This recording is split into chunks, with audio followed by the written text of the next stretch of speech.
అరిషడ్వర్గములు అను దుర్గుణములు మానవుడిని స్థితికి తీసుకువస్తాయి. మొదటిది కామము. ధర్మవిరుద్ధమైన కోరికలతో కంటికి నచ్చిన ఆడదాని కోసం వెంపర్లాడేలా చేసి ధన మానాలను మనుజులకు పోగొడుతుంది.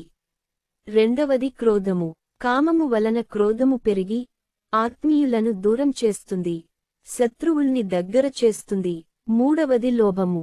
లోభము వల్ల తన ధనం తనకు, తనవారికి కూడా దక్కకుండా చివరకు అన్యులకు, అర్హతలేని వారికి అందుతుంది. నాలుగవది మోహము. నాది అనే భ్రమలో నీది అనునది పోగొట్టేది.